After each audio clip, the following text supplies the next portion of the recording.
I look at it from even Google. Before AI was there, like you could always go onto Google and do a bit more research and go, oh, is that right? Is that wrong?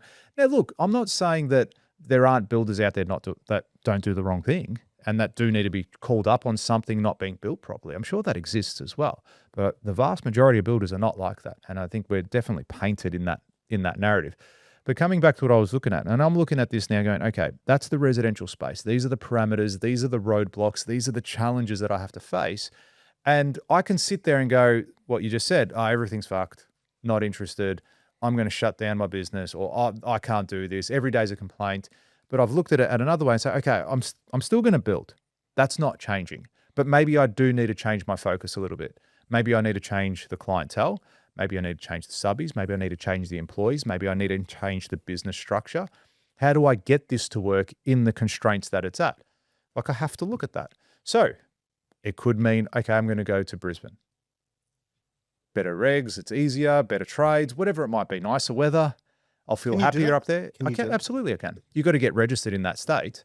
But you could, and you there's a could process go and say, there. I'm registered in Victoria. Yeah, and just get a transfer of your license to New South Wales, to Brisbane or any, but you lose state. your Vic license? No, you still have it. Oh, okay. You just pay the fee that's up there and you're registered there. So fortunately for us, Victoria is very regimented and very difficult to get your license here.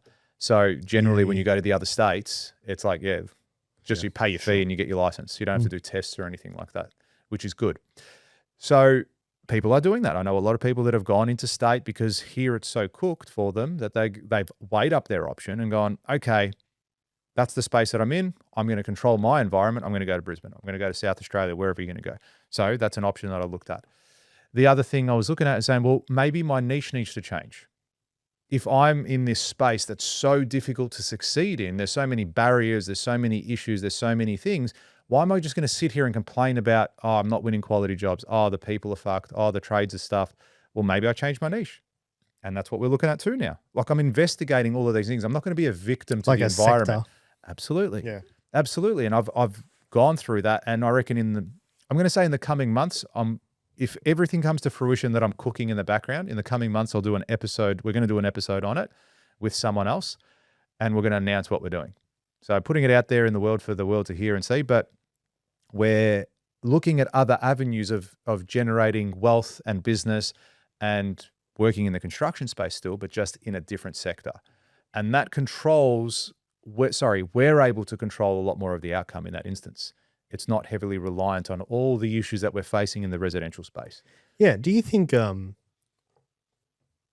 the grass always seems greener? I think so, especially when you see it, the perception. I guarantee you there are people that look at me in my business and go, must be nice. Yeah, of course. Without a doubt. No, but without a doubt. More like, okay.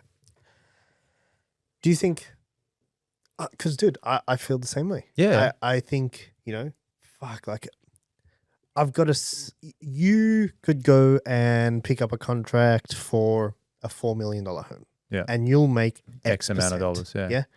And then it's like, cool, man. Like for me to make that, I think to myself, I have to sell so fucking much. To sell 4 million Yeah, packages. it's like I got to sell so fucking much to get to that figure. To sell that same ticket. And it's like, cool, man. Like that seems lucrative from that element. But then there's the other element of like, say, for example, a pizza shop might look at us and say, man, like I got to sell 100 pizzas to make what someone pays you in a month. Yeah.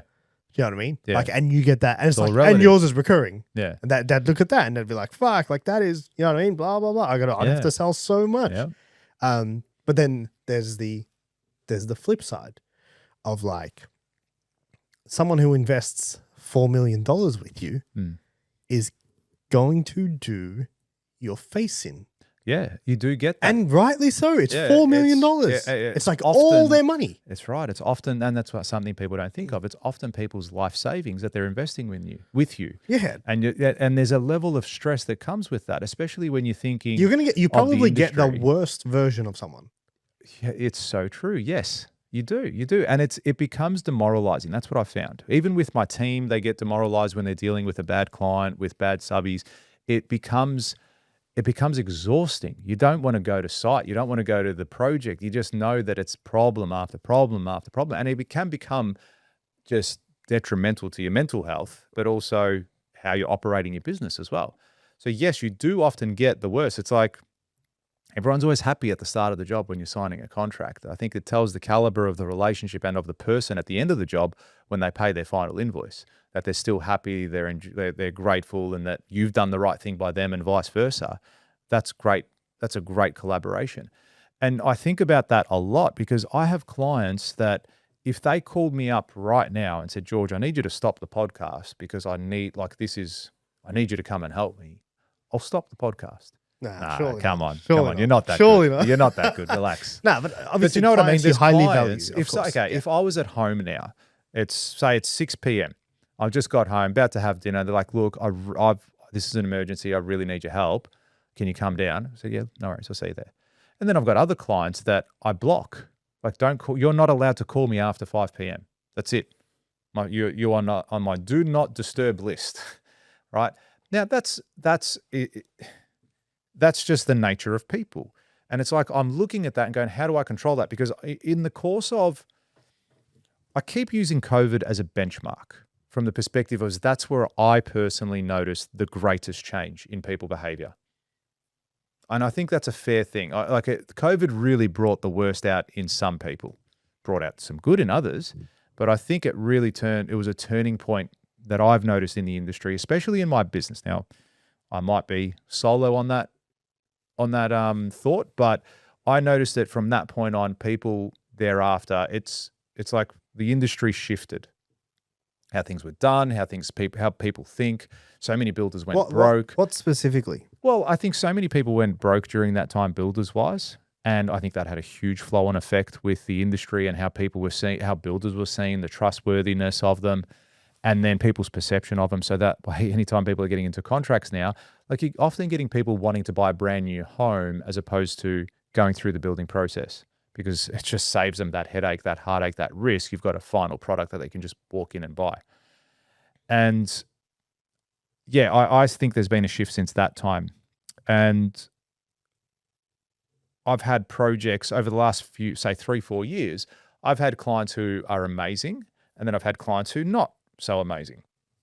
And I go, okay, I've had both. So what do I need to do to always have this? How do I get that amazing client every time? Because I've done it. These people trusted me. These people got me and employed me, and we've delivered them an excellent job. I haven't changed the process here.